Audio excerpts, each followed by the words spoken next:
Life is a quest for logic and reason. It is a quest to find balance between science and faith. Life is a quest for knowledge and understanding. But most importantly, it's a quest for personal discovery. Whatever your quest, knowing yourself is the beginning of all wisdom. Welcome to Quest.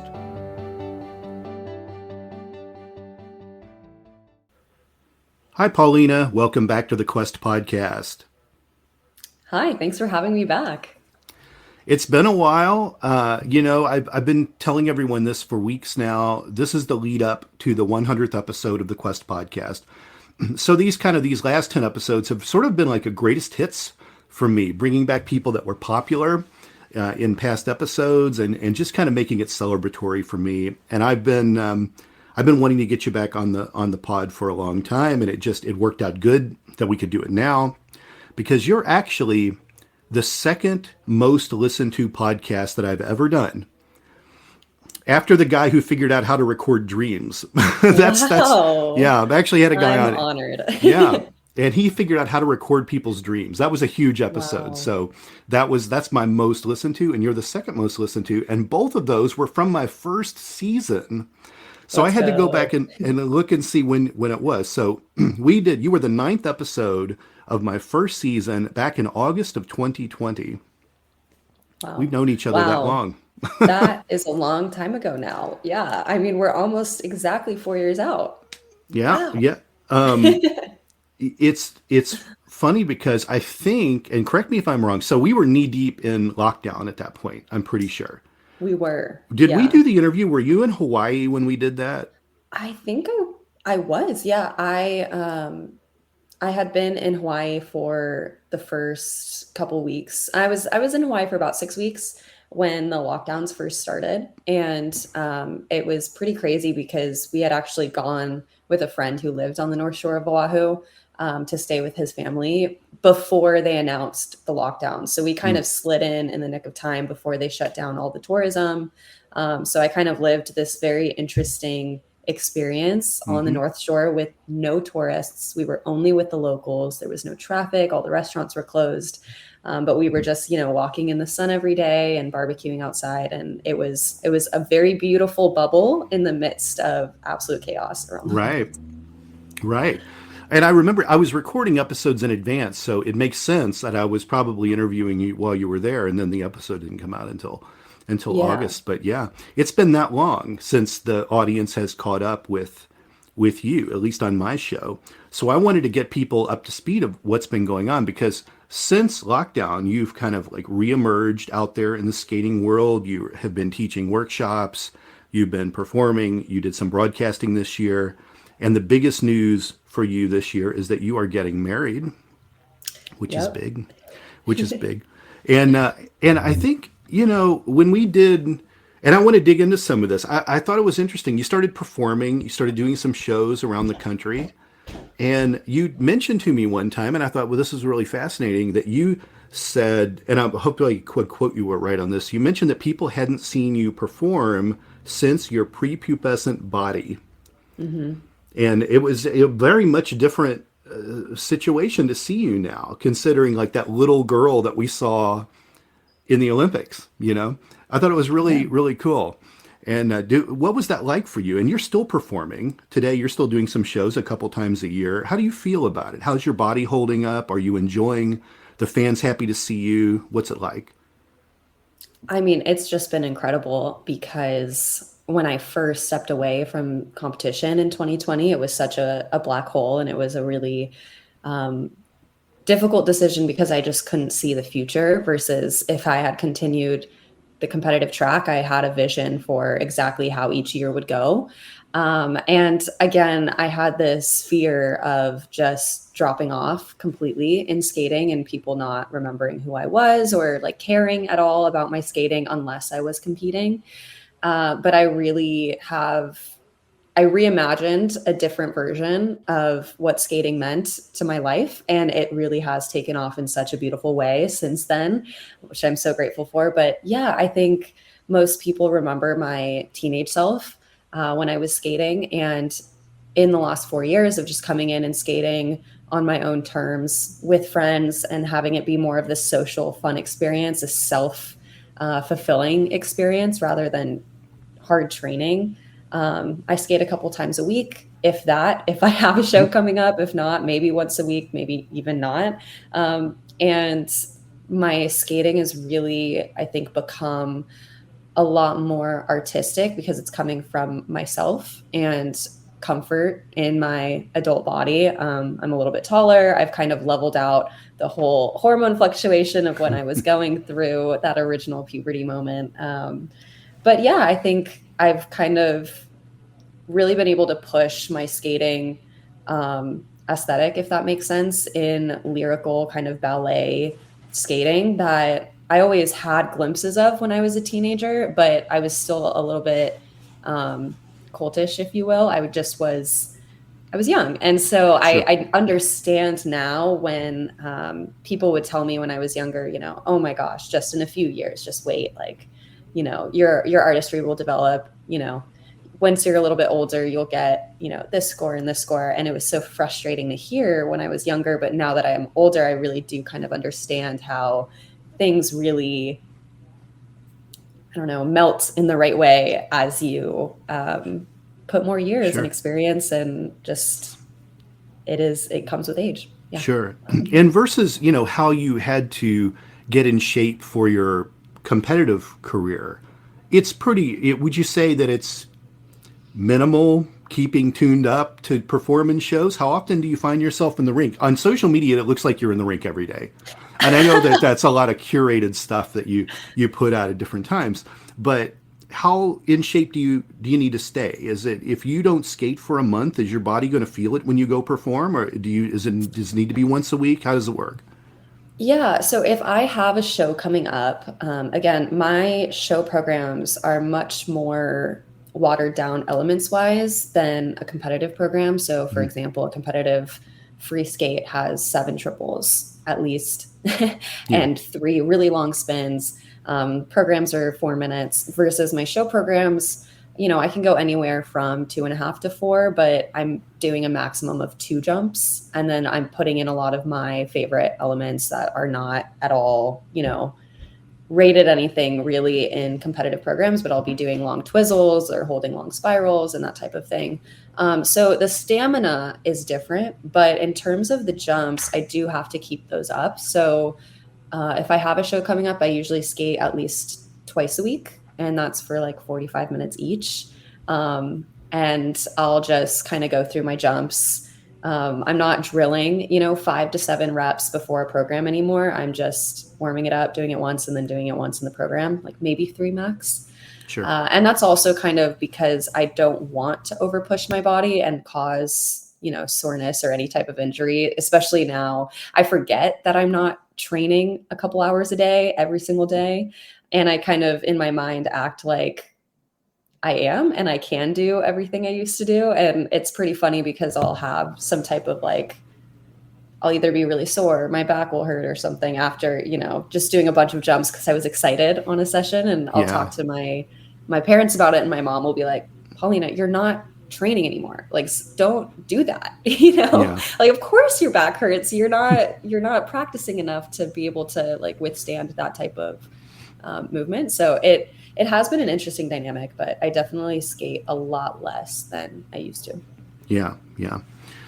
You mentioned, you're teaching a lot of workshops all over the country. It seems like every weekend you're in another part of the country teaching little kids. And you mentioned to me one time, you said that some of the kids don't know who you are.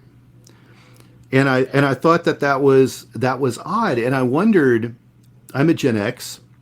Are you millennial, Gen Z? What do you fall under? It goes millennial, Gen Z, Gen X. Wait, no. Yeah, it's right? Gen X, millennial, Gen Z, and then the alphas. Gen Z. I think I'm right in the middle. I think you're in the cusp between millennial and... Yes, because I was born in 98, and it's kind of I'm right there. I can't really identify with either. You're in the middle there, yeah. But Yeah. you're teaching kids that are probably definitely alphas or at the Mhm. the tail end of Gen Z. And I often wonder, like my generation growing up, like we knew decades back of sports stars.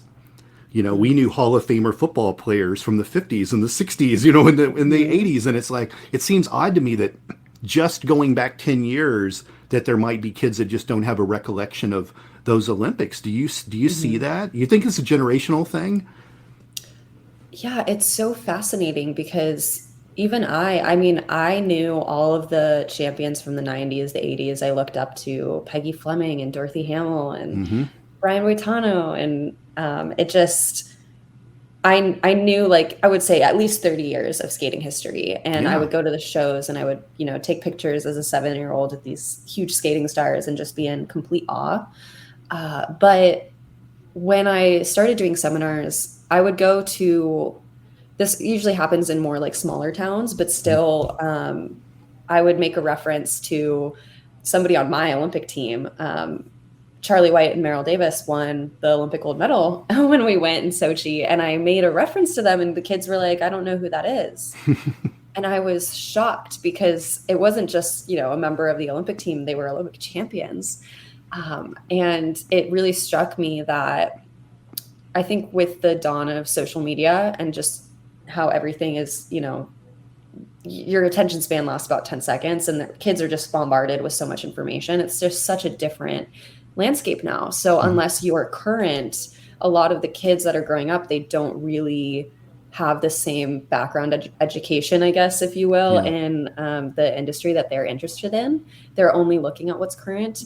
But I will say, when I first started, there were definitely kids that, and still now, they don't necessarily come up to me and talk to me about the Olympics unless they're specifically shown a video by the skating club before I come, which sometimes they do, and the kids will come up and talk about my yellow dress, which is really fun.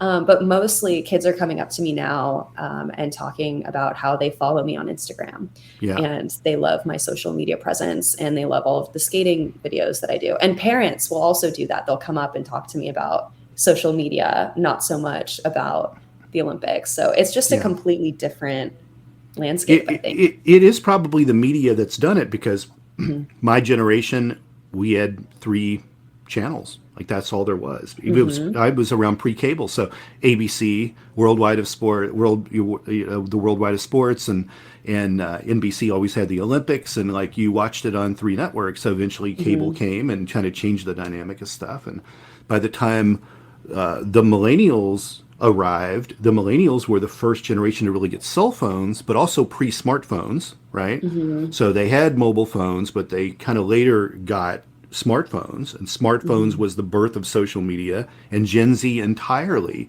got social media and smartphones. And once they had that, there was no more watching network TV or cable TV, and their Hmm. consumption of data and history is coming from those sources. So it's really odd. Yeah, it's true. I see a lot of social media stars that are incredible dancers, but they've never danced professionally anywhere. They've Hmm. never competed for anything. They'll just get on and they'll dance. And Yeah. it's nuts, and it's like, wow, these people really aren't even known for anything except this, dancing on Yeah. camera. It's crazy. So I can't help but wonder where the alphas are going to go in this situation. Another thing too, I think is really fascinating about the millennial, or the well, I would say the millennials, but Gen Z particularly, is the millennials got reality shows that Hmm. became something that replaced sitcoms and other forms of entertainment. But Gen Z exclusively got reality shows and social media and cell phones and all that stuff. So what they've Hmm. kind of grown with is Yeah. nuts.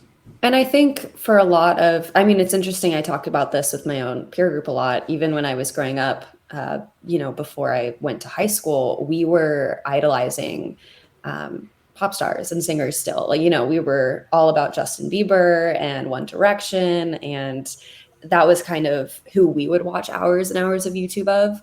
But after that, it became a lot of kids are watching YouTube stars that are really doing nothing all day. They're either just talking to the camera for hours about their super mundane lives, or they're living in mansions in LA and lighting couches on fire for fun. It is just such a different, it's Yeah. such a different fan, I don't know, interest, fascination that people have. But even those stars, the people who are big on Instagram and on TikTok, and maybe they became famous for doing something that wasn't very productive or talent wise, they're trying to break through into the more talent roles. So I know everyone in LA, they want to be a pop star singer, or they're trying to audition for movies and become a famous actor. Right. And I mean, a lot of them don't break through in that way, and they're just going to be TikTok stars forever because they don't necessarily have that talent, but they are trying to get there because they do want that fame to last. And we just really don't know how long social media stardom, is going to go for. I try to tell people that just kind of make their living on TikTok or YouTube, you got to find another outlet, because you're at the mercy of these companies. You think you own your content and that you'll just make money. These people are just writing you checks that can end at any time. This isn't a real thing. Like, YouTube has been threatening to put a paywall up for a long time now, because YouTube wants to become a streaming service. They see what Peacock and Paramount Network and all of the streaming apps are doing, and YouTube says, we've got 1 billion people that subscribe, that have registered for us around the world. If we put a paywall up of just $2 to access the videos you love watching, people will pay it. So they've been threatening it for a long time. You just can't keep, the creator funds will run out, is the problem. And then you wonder, how am I going to make money now? So you always have to turn it into a business. That social media is kind of an illusion. It's so true. Yeah. Now you got to be on Peacock Network this year, and I was excited for you because you did some broadcasting, and that was, whether it was the Nationals, right, in Columbus. Was that where you were at? It was, yeah. I was in Columbus, Ohio for our U.S. championships, and I got to do live practice cam commentary with Jackie Chan, who's, Jackie Wong. Jackie Chan. LOL. I was just thinking about the martial arts star. That's awesome. Yeah. Jackie Wong, rocker skating. He does everything on Twitter for skating. You get every point analysis. So yeah, it was really fun. I got to just, do all the research beforehand on stats and bring that up while watching live. So it was a great time. I definitely hope I get to do more work with Peacock in the future. Yeah. Yeah. I put that on my iPad and I watched, because that was, I think, on like a Wednesday or a Thursday. It was some of the earlier in the week stuff, right? It was, yeah. It was kind of pre-competition when all of the girls are doing their practice sessions, and they're trying to impress the judges. They're trying to show right from the start that they're here and ready to play. So it's kind of fun to talk about that with the energy that they were bringing to practices. Well, it's nice to see you doing that and being on deck. Now, if we can just knock off Tara Lipinski, could be some room for you to move up. Oh, geez. Well, Tara and Johnny definitely, they do a great job with. They're a great dynamic. They really are. Yeah. It's fun to watch them. It's so entertaining. But I'm in your corner, so I keep hoping there's more and more broadcasting opportunities for you. Let's move ahead a little bit. So Frank Carroll died this year, and this is a legend in the figure skating world. Well, did you know Frank? Did you have any involvement with him? I know he didn't coach you. I did know Frank really well. I did take from him, not full time. He was never my full-time coach, but he actually full-time coached my coach, David Glenn, who, David was just ending his skating career when he picked me up as a 4-year-old and started teaching me. So Frank taught my coach David through triple Lutz triple toe, and David then taught me through triple Lutz triple toe. So it was a really cool kind of arc. But when I was a teenager, I want to say like 12, 13, 14, David started, my parents and David had sent me to Palm Springs, where Frank was living at the time. And I would take weekend lessons. So my dad would drive me 7 hours, on a Friday after school, and we would take lessons from him Saturday and Sunday. And then Sunday after skating would drive 7 hours back up. to San Jose. And he really,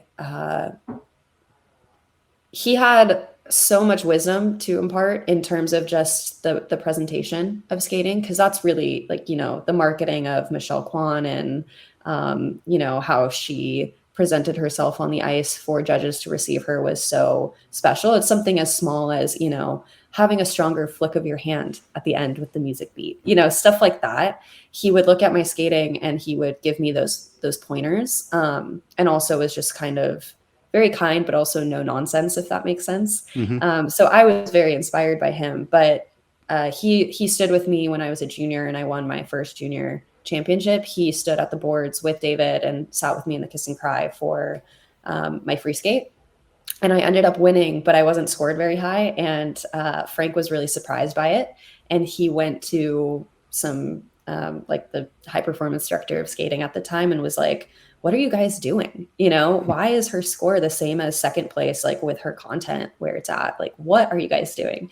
And so we were so happy that Frank was kind of like being vocal and standing up for us, because we didn't have the same, you know, leverage to do that. Mm-hmm. But I ended up skating with him in the summer.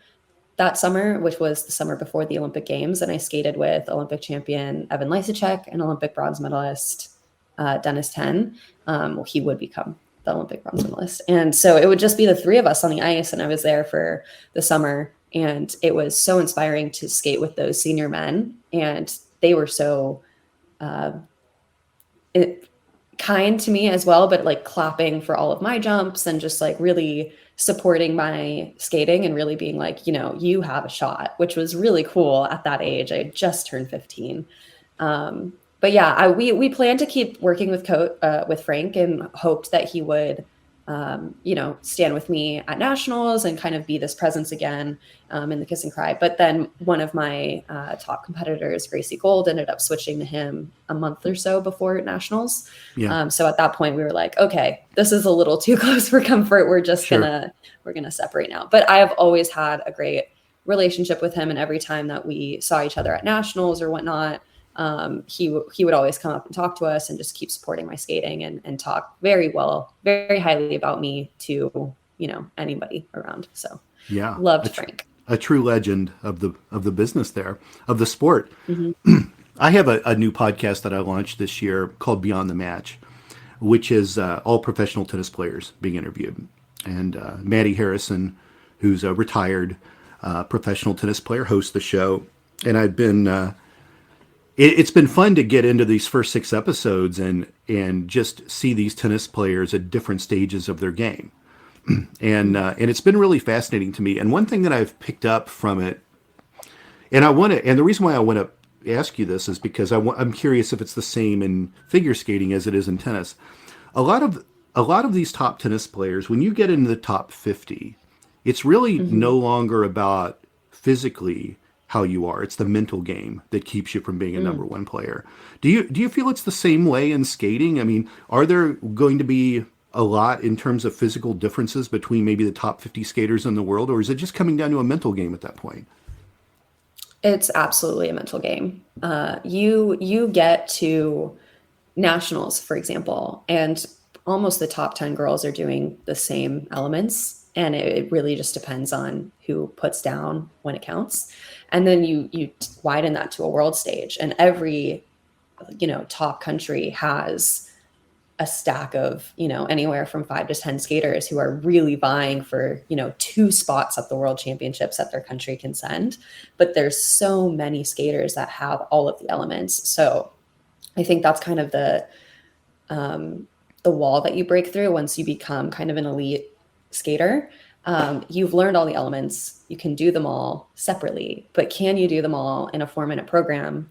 Most can do it in practice every day or the majority of the time, but it's very rare that you see a skater be able to come and lay down 2 clean, you know, it's never perfect, but executing every element in the program, it's very difficult to do when you have 1 shot. So we don't really see a lot of people who can just cleanly sweep in that way. It's definitely rare. I finished a Gracie Gold's audiobook recently, and she talked about practices that she had with Frank. And she said, some days she couldn't do any. She would go out and the jumps just weren't there. And he would say, well, let's come back tomorrow and see if they're there tomorrow. And it was just like, well, yesterday you could do them. Today you can't do them. Maybe tomorrow you can. It's the same body on 2 different days. Maybe it is mental, or maybe it's the ice. It is very mental. Yeah. I mean, and if you think about it, you're training from the start. Skaters are putting in at least a decade before they've learned all elements, if not, 13, 15 years. Some people, it takes them 20 years to kind of get it all. And at that point, you've put in so much time. Like the small muscles in your body know what to do. Yeah. But the mental part of it is so difficult. And even I now, when I come into practice, I'm just skating for fun, but I'm trying to kind of push myself to see what jumps I can still do. And I've gotten 3 out of the 5 triples back. And so those last 2, I know physically that I could do it. Absolutely. There's no doubt in my mind. But mentally, it's extremely hard to get myself to commit to rotating in the air just because it's scary. It's kind of alien. as you get older, do you feel like, gosh, I don't want to break my ankle like 2 months before my wedding, Yeah, it's funny that you say that, because I don't actually think that I'll hurt myself. It's more so the feeling of exactly my ankle. Like I haven't done one of those jumps in 4 years now. And so if I were to try it, it's just that first try of like feeling it again, and then I'll be okay and I can like kind of tweak it at that point. But it's that first part, like I don't know what it's gonna do. And I was talking to my parents about it on the phone, like laughingly. And my mom calls me the next time I skate before I got on the ice, and she's like, "Hey, so I was thinking about it, and I don't think that you should be trying any triple flips right now." And I was like, "What do you mean? You don't believe that I can do it?" And she's like, why don't we just wait until after the wedding? Like just wait. You don't need a concussion or anything broken before. So funny. Yeah. I mean, when this episode drops, the Summer Olympics will be starting in Paris. And in 2026, we get the Winter Olympics in Italy. So I want to maybe go back in time, like 2 years out for you. Like, is this a long time out for skaters, or is this coming up quickly for skaters? What's the mindset right now? I mean, we're kind of smack in the middle, but also we're not. It's very close. And this season is extremely important for a lot of skaters to kind of set the tone for Olympic season. But at the same time, we're almost 2 full seasons away, at least a season and a half away. And so much can happen in that time. Yeah, anything can happen. Our favorites may not make it in. Yeah. Well, and there might be a young up and comer that is putting in the work right now, but like next year is their moment to shine. And we don't really know, because people grow at different rates. So it's so hard to say, but there is, I think something that I've never been a part of per se, but it's an interesting thing as well, as this season, depending on, who is national champion, who does well at Worlds. Worlds is in Boston this upcoming March. So we have a US World Championships. The people who are kind of leading are going to be the ones that are getting marketed for the Olympics. So they're going to be invited to, all the Olympic promo things that are getting shot in, I don't know where they're shot, in LA probably. And they're going to be doing, sponsorships. For example, they just did this for the summer ones, and they did it for the winter ones, but Skims, Kim Kardashian's line, they do a Team USA line. And so they're kind of picking athletes that have been doing well, the year leading up to the Olympics is how it works. And so you're going to get a lot of skaters that are, being promoted for the Olympics, but not all of them are going to make it. And there could be people, AKA, this was kind of like me.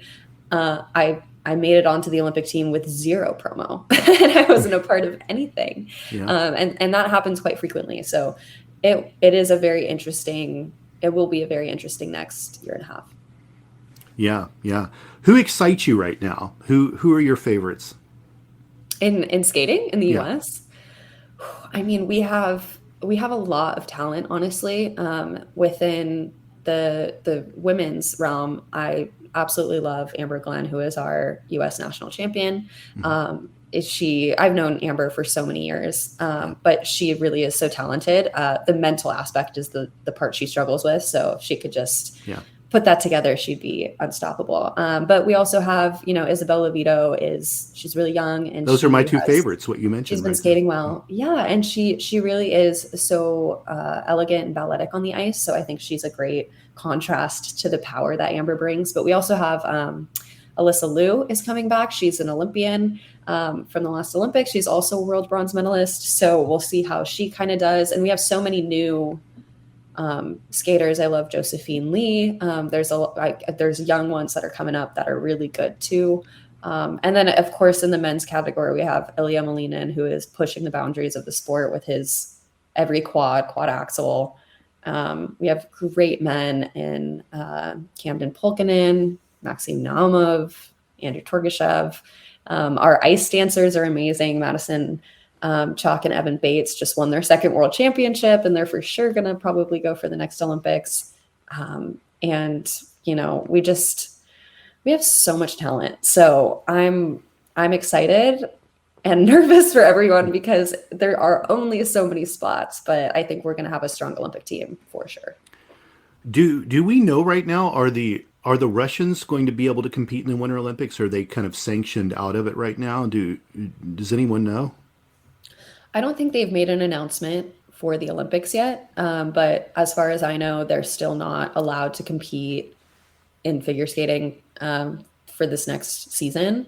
So whether or not they open it to them for Olympic season will be interesting. But I feel like it's probably more likely that they, quote unquote, ban Russia, but allow their athletes to compete under a neutral flag, which is how they've been able to compete the last two Olympics. Right. And so I have no idea. Don't know what's going on over there.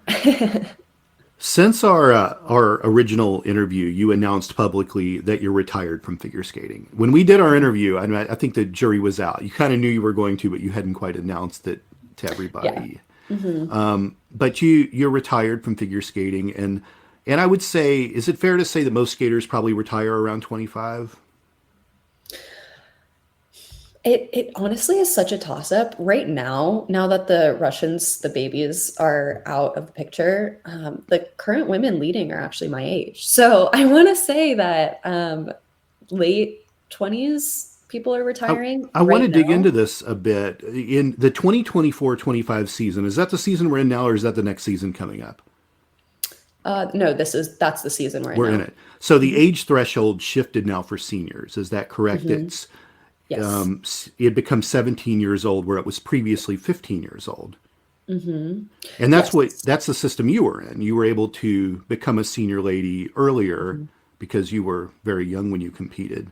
So is this good, or is this a good or a bad policy is what I'm curious about. Will it allow skaters to skate into their late 20s or even their 30s because they're starting their senior careers later, or is this cheating younger competitors? It's so hard to say because it's too early to tell really how it's going to change the landscape. But I do think in terms of, 17 to 15, girls are for sure crossing the threshold of growth by the time they're 17. So it is definitely shifting how much impact they can have in the sport while their bodies are small. And also what they're able to lay down. So for example, the top Russian women who swept the podium in Beijing in 2022 with a big scandal, and the 15-year-old with the heart medication, and the 15-year-old that's crying because she got silver, and then we have the one that's on the podium and no one's comforting her. They all by the next season could not do the crazy elements that they were accomplishing. The triple axel's gone, the quads are gone. They're struggling on triples because they're growing and they're becoming young women. So I think in terms of the elements that are possible past the age of 17, I think we're going to see a lot less of the crazier elements, specifically in women's skating, which I think is a good thing, because then we're focusing less on the technical prowess of skating and more on the artistic, which is kind of what everyone likes to watch.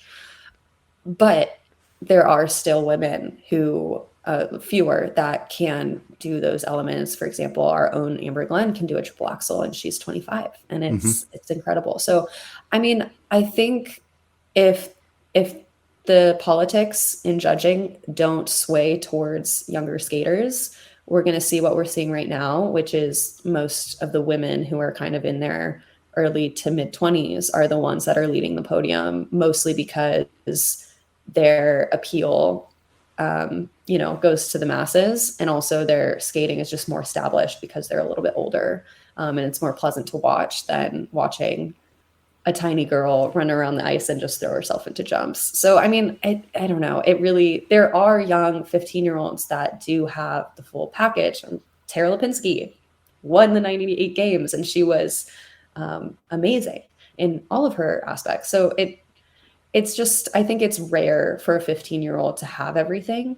And I think that moving it up to 17 kind of helps the politics of pretending that a lot of 15-year-olds did have it all in the last decade, when really they didn't. They just had mostly jumps. And Tara was the youngest female to compete on an Olympic team, and she only beat you by a couple of weeks, right? Like, is it just a matter of weeks and difference in your age? Yeah. I mean, I think the cutoff is like June, I don't know, 15th, something like that. It was, and my birthday was a month before in May. So it was, I mean, not a crazy difference, but yeah. The two of you are the youngest to ever be on Olympic teams. Yeah, it is. I mean, U.S. figure skating has had a lot of 16-year-olds on the Olympic team, and they've done very well. But 15, it was just me and Tara, which is pretty good. If this rule changed and you were 15 now, and they said, "Oh, it's going to be 17," would you be pissed off, or would you be like, "Oh, thank God, I've got some more time"? I would be mad for sure. Yeah. I mean, especially, I think it's different now for skaters who maybe are, at the starting stages of their career, under the age of 10, who are kind of dreaming about the Olympics. But once you're kind of so close, and then they take it. Wait 2 more years now. Yeah. Yeah. Then it's like, okay, well, we've been strategically planning, our growth in the sport to peak at this moment. And so I think for me, that would have been really frustrating. But ultimately, I do think it's good that skaters have a little bit more time to kind of marinate in their skating, and also not push the boundaries too young and create injury. I think like taking their time and knowing that they have to like keep everything as they grow is probably healthier for the sport overall. You mentioned Amber Glenn and what she can do with her body, and certainly body types. People have different body types. Some people have the length of the leg is where their height is, or some people it's in their torso where their height is, and bone structures are different. Some people are bigger bone than other people. So certainly there's a lot of genetics that happen with people's developing bodies. So certainly the younger skater, you talk about the tiny skaters with no weight on them that can do all of this stuff, but we haven't really talked about the mental game of the 14, 15-year-old skater. Is it wise to move this cutoff up just for those reasons? Or are these kids mentally, I mean, you're obviously an example of someone who was both mentally and physically prepared to go to the Olympics. So you're sort of an exception to this rule, but what about all the others? Do you think there's a lot of kids that aren't just really ready for that kind of world stage at that age?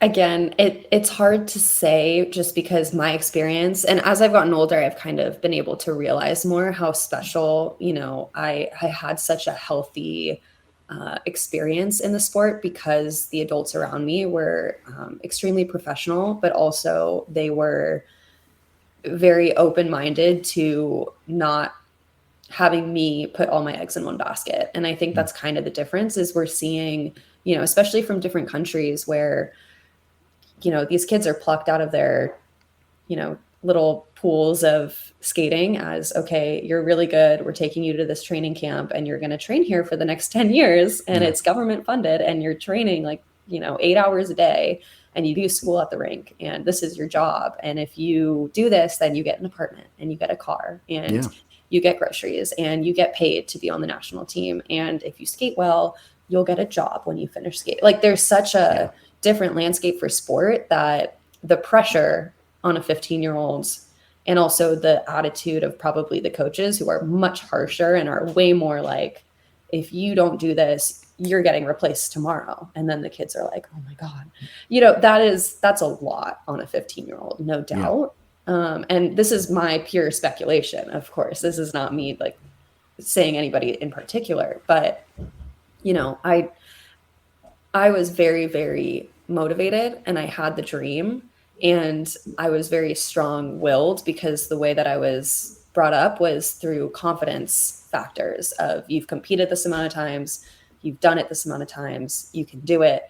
Here's all of the research to back it up, which is just my own results. And again, the positivity from the adults around me who were always like, you're the best, you're good enough, you can do this, you just have to work harder. It was never, somebody's going to replace you tomorrow if you don't land your job. So I don't know. I think it depends. Yeah. I've mentioned before my friend Oksana Bayul, she said, they were going to take me off to a skating camp for 10 years to train me. And she said, I said goodbye to my parents. I never saw them again. Yeah. And they had given her parents like a lot of money for that. Like they basically bought their child and took her off to make her this great Olympian. And it was always interesting because that was, I think for me, like one of the most interesting years in women's figure skating, because that was the whole Tanya Harding, Nancy Kerrigan scandal that happened. And Oksana was the one that skated to the gold after that was done. But she never regretted her decision to go there and do that and had the life she wanted.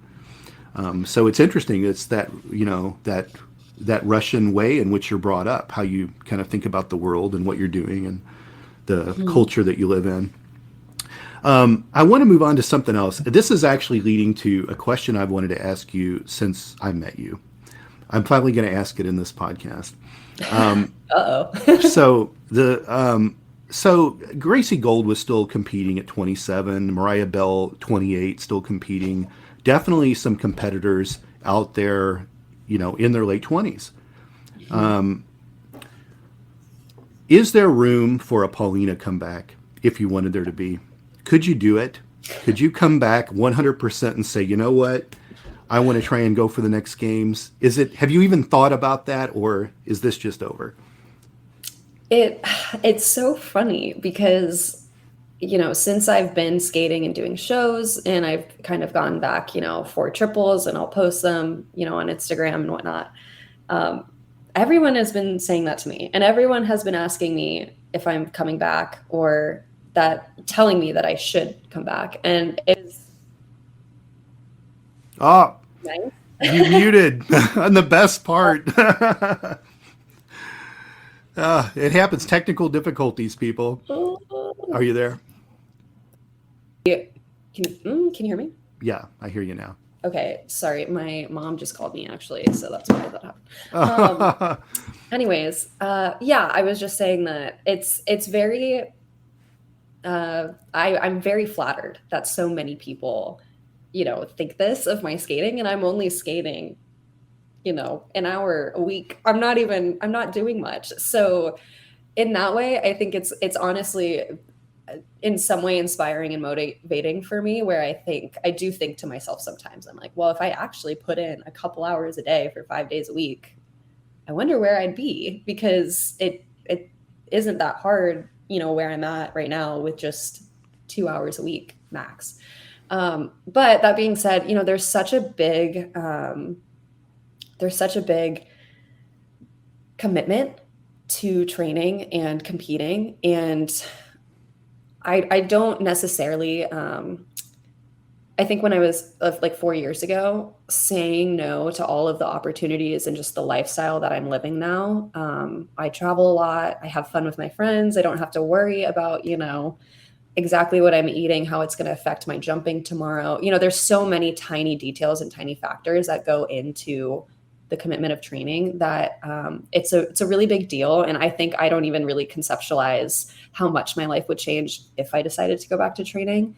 But what I do know is that it's very difficult. And I think I could. I absolutely think I could. But I just don't really want to. And Mm, it's not that I don't have the drive, because I do think about the Olympics and the Olympics coming up. And I think about the girls who are on top right now. And I'm the same age. And I feel like I'm in great shape for skating, and everyone like likes to watch me perform. So there's like that crack in the window where I'm like, I could see it for sure. I would love to go back to another Olympics.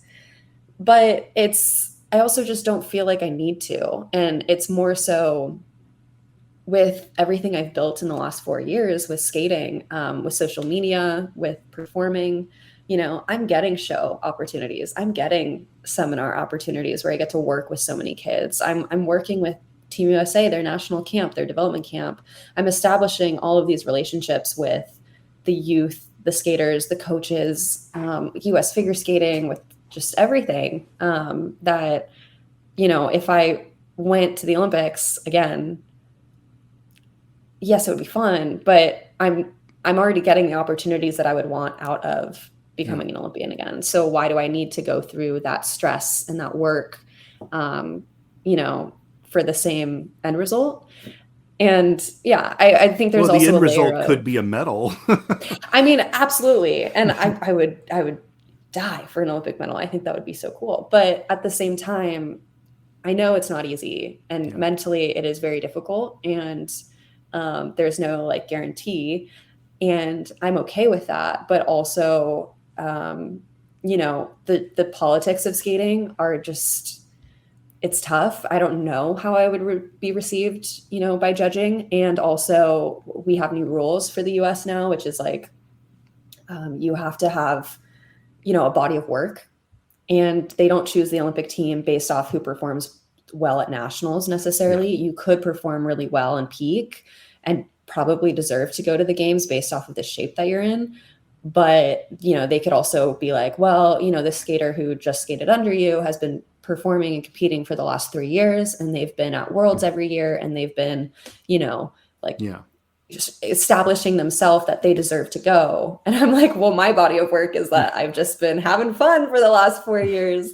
So you just never know how the politics will swing. And I think Sure. that's also a reason why I don't feel as motivated, just because, there's always some outlier that could hold you back. And if this was more of a sport like track or swimming, where it is, the people who cross the finish line first are the ones that go, like, no question, Yeah. then maybe I'd be more motivated. But That's always the rub with sports like this, because you get a tremendous amount of these sports where it is who's the fastest, who jumps the furthest, who pole vaults the high. Like, it's just, you can't dispute the math of it.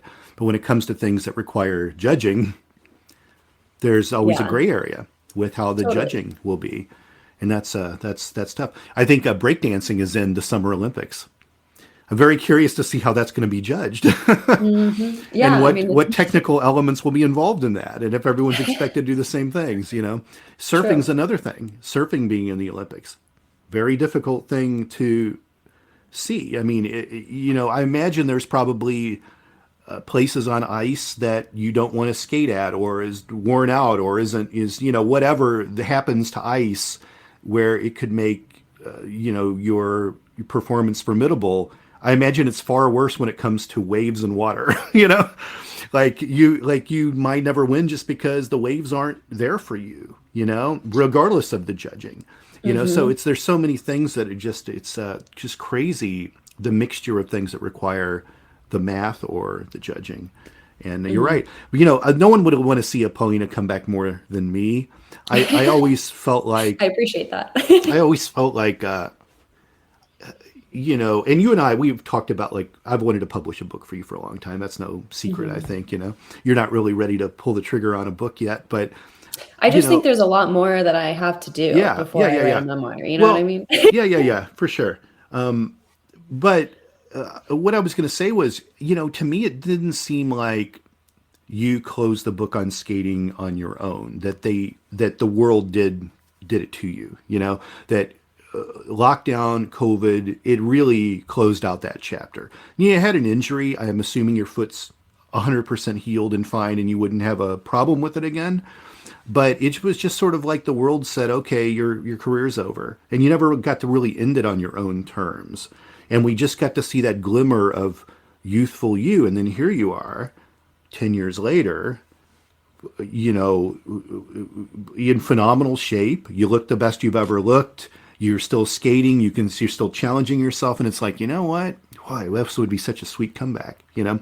And I remember It would be a great story. I don't disagree there. I remember, But yeah. what if I could get that guy who did Last Chance U and the Cheer show to like document your comeback? Would you do it as a TV show?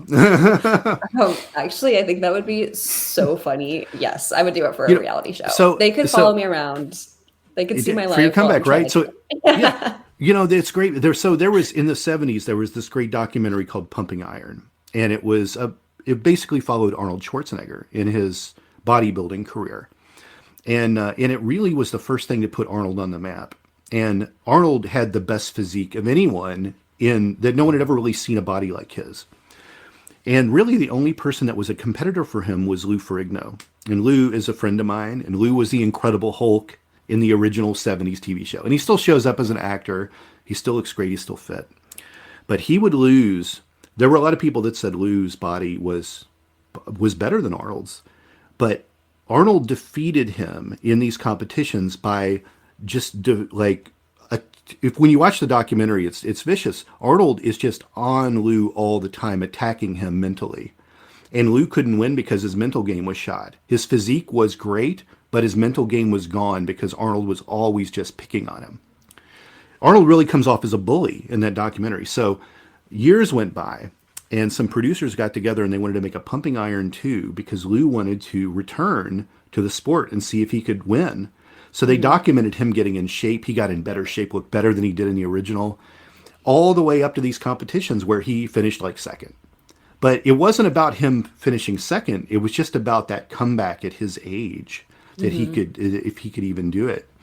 And it was just remarkable to watch that. I think everybody loves a comeback story. So, you know, it may not even matter if you medaled. It would just be an interesting thing. The buzz around you returning in your mid to late 20s, trying to make a go of it to see what would happen. You know, there's a story there. Yeah. That's half of the Olympics is the stories. I mean, that's what people love. The relatableness, but also the inspiring stories of just like, you know, trying is what people connect to. So I totally agree. I mean, hey, if a reality show wanted to follow me doing a full comeback and also follow me around, you know, going to concerts with my friends and doing normal people things, I would love that. I'm in. I'll do it. I'll do it for the show and myself. All right. That's been recorded, folks, for posterity here on this podcast. Hey. Skating needs the attention also. I will happily contribute.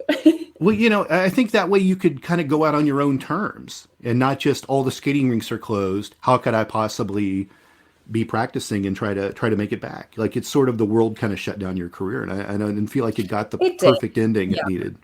I would agree. But also, you know, upon reflection, I was kind of at a crossroads in my life where I was graduating college and it was time for me to kind of decide, am I going to get a job and start, you know, a career, or am I going to train full time and, you know, lock down every other part of my life? And I also was about a year into my relationship, which I'm now getting married.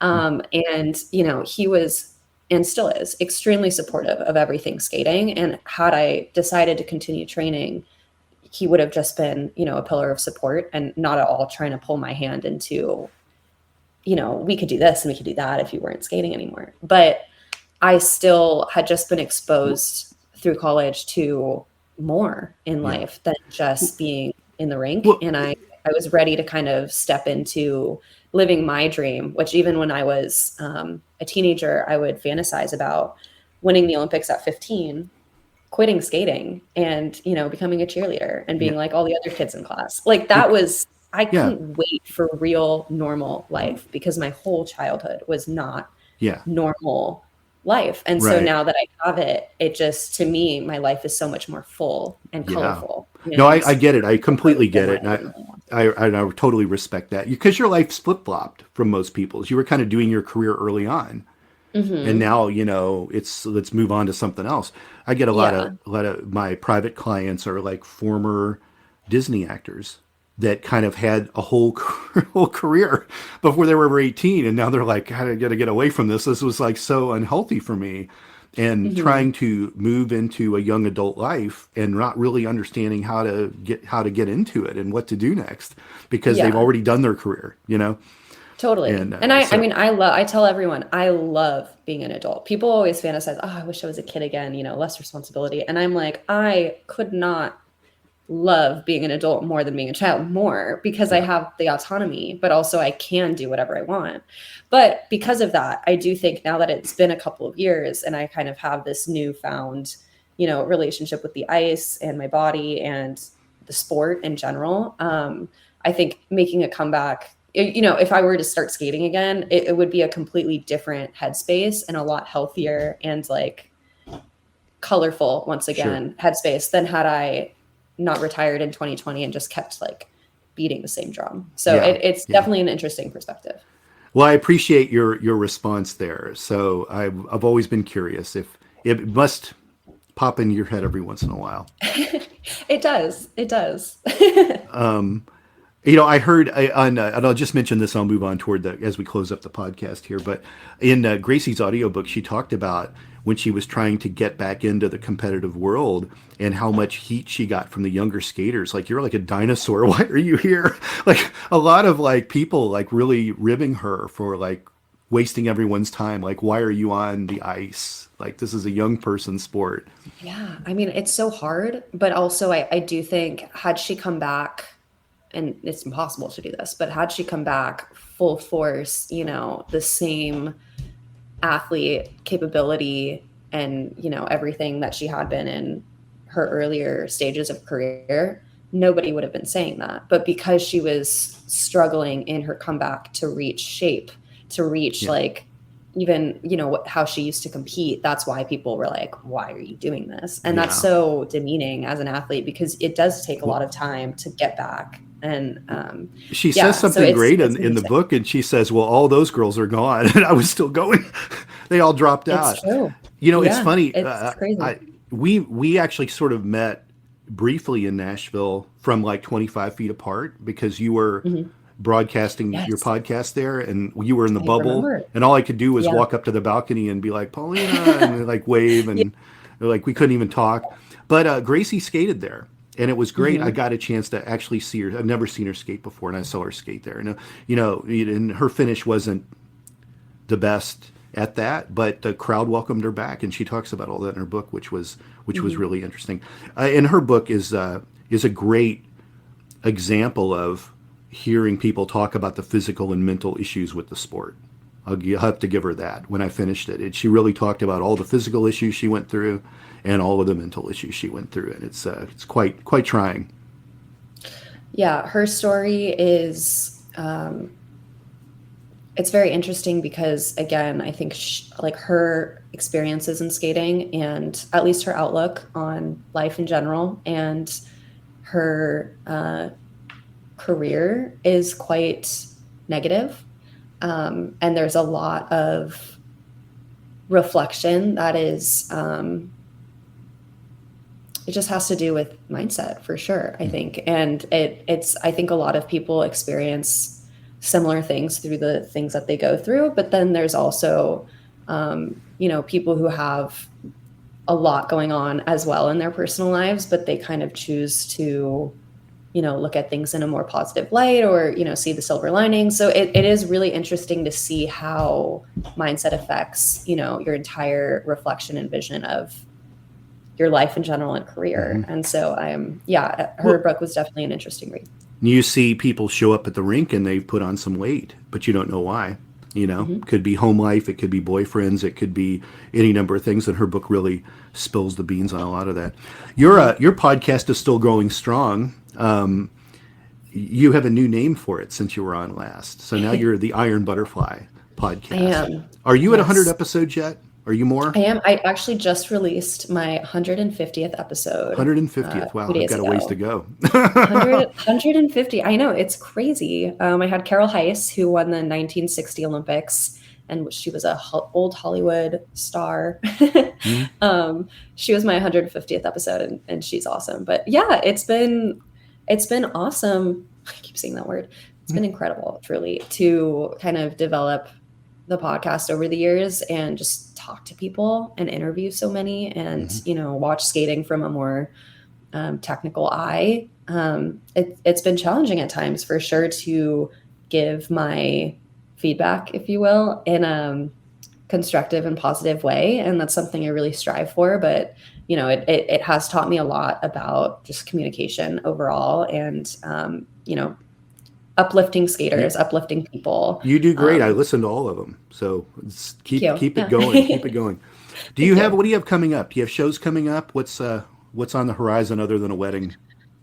Yeah. So I've been doing so many seminars, which is, again, such an incredible arc for me, because in 2020, when I had first decided to stop skating, I didn't know what I was going to do because COVID had hit. And of course, everybody who had jobs lined up post-graduation, everything fell through and everyone just went home. So I kind of did the same, where I started my podcast, and then I started my first seminar at the end of 2020. And I, at that time, was very sparsely working with really small skating clubs, here and there. If I was traveling, I would pop into a rink. And flash forward 4 years later, I'm getting, booked left and right. And that is just so cool to see the development over the last 4 years. But throughout the summer, I've visited a ton of different places already. I have a couple more seminars that I have, and then shows as well. I have some performances definitely lined up in the holiday season already, as well as, through the fall. So yeah, it just has gotten really busy for me. And I think the biggest part of that is the community. And a lot of that does have to do with my presence on social media. Yeah. But also, every time I travel and I go to these things, I'm, interacting with people, and through word of mouth, I'm getting more and more bookings. And I think that's the coolest part is, again, if I were competing, or had I never stopped competing, I would not have formed all of these relationships with people and skaters and connections, because you're really locked away. And I just think back to in 2020, I had first moved, 2021, sorry, 3 years ago, I had moved to San Francisco, and I was living in an apartment. You there? Did you fall out again? I did, yeah. I had just moved into an apartment with my fiance, and he had a great job working in biotech in South San Francisco, and I was kind of, I had a part-time job. I also was doing some seminars here and there, but I had such heavy imposter syndrome because I didn't feel like I was doing enough to warrant living in a city like San Francisco, and I didn't feel the same fulfillment that, being a nationals competitor, going to worlds, it was a drastic change. And I would, sit there by myself in my kitchen with my laptop, and I would just kind of stare out the window all moody and dramatic and tear up and think like, am I doing enough? And where am I going to be? And I feel like everybody's moving forward, and what am I doing? And I just had this really heavy sense of like, I shouldn't be here. And, a couple years later, I'm so busy. I'm so booked. Everything has gone really well. But again, it's that step-by-step process. And it is very similar to my skating career, because it wasn't like I was always a national, person. I very incrementally worked my way up. And I feel like I've seen that parallel now through a different lens of building career. And that is probably the coolest kind of kaleidoscope that I've been able to encounter since starting everything. You built a business for yourself, and if you went to business school, they would tell you you won't see your business really working until the third year, and here you are in the third and fourth year of building your enterprise and doing your stuff. So you're doing it on pace with how it's supposed to be done. And I think you would see that, if your business was being back in skating and you're the product, like it's the same thing. You won't see progress for years with some of that stuff. People think things happen overnight. When I start a business, I should be rich in 6 months. Yeah, that's not how it works. Totally. Yeah, You know, it's so true. And I think that's probably what most athletes struggle with upon retirement is not having the same, rush of success that you just left behind in one yeah. career. And it's a learning I, process for everyone, but I feel like I've definitely gotten the hang of new career moments, if that makes I sense. when I was a photographer, I photographed a lot of different athletes and public figures and things. And I used to be the photographer for Ohio Valley Wrestling, which was the developmental territory for the WWE. And I would shoot all these wrestlers, John Cena, Batista, like Undertaker, like all these great wrestlers. And a lot of them, when they were developing, no one even knew who they were. Randy Orton, all these guys. And it was really interesting how impatient they were. They thought they would enroll in wrestling school and they would be on Monday Night Raw next week. And it took years for these people to develop to become the biggest stars in the world. And I talk about people that were impatient, like these muscle heads that had tempers. And like it's such like a violent sport, and like the egos and these people, a lot of them don't get along, and then they're frustrated because they're not on TV next week. And it was so crazy. And what they would do is a lot of wrestlers, when they would have attitude problems, when they're up there in the big leagues, they would send them back down to developmental to remind them what it was like being in Louisville, Kentucky, like in a warehouse performing for like local people, just to kind of keep their heads right.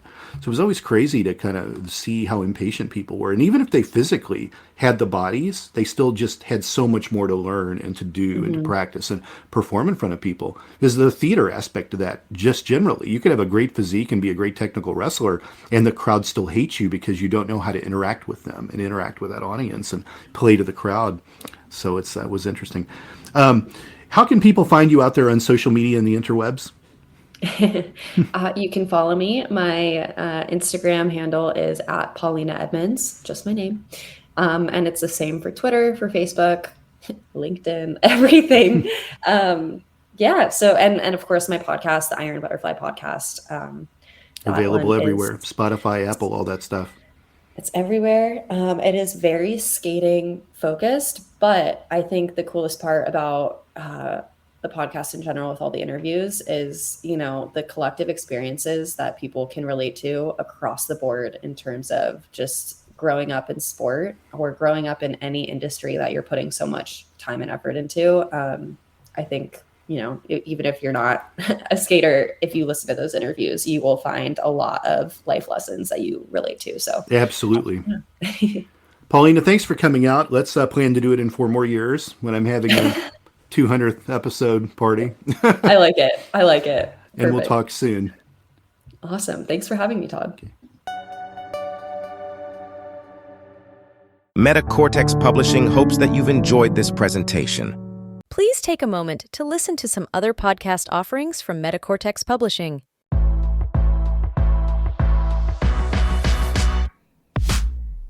The Danceology podcast interviews the great masters of dance, the working professionals starring in today's most exciting shows, and the rising stars ready to amp up the craft. I'm your host, Edyta Slawenska from Dancing with the Stars. Join me as I dive into the world of dance, uncovering unique stories and the fascinating personalities of industry professionals on Danceology.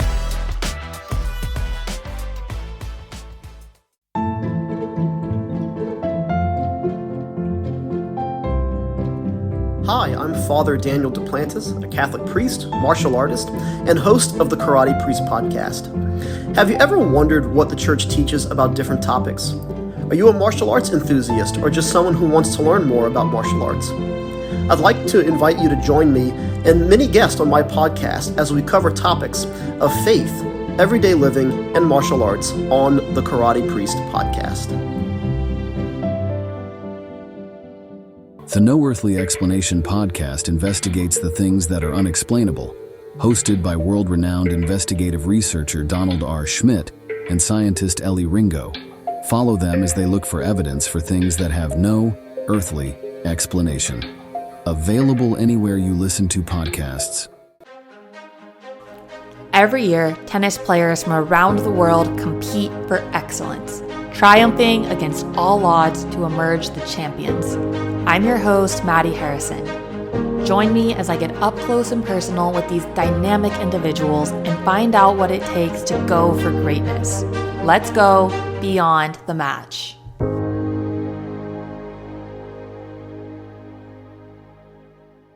Cult Following is a podcast that studies the personalities and common traits of cult leaders and their followers. Get the real story behind these infamous and oftentimes tragic cults from a new perspective, through exhaustive research, and from interviews with people that were there. Available anywhere you listen to podcasts.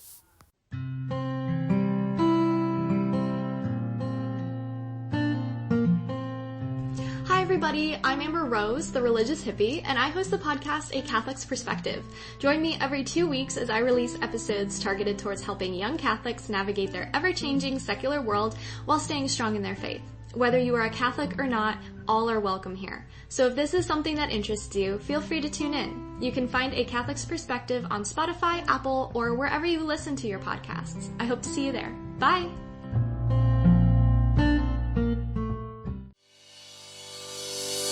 Thank you for listening to this podcast. Please be sure to rate and review this episode. This podcast is produced by Todd Fischer and Anthony Smith and is distributed by Metacortex Publishing.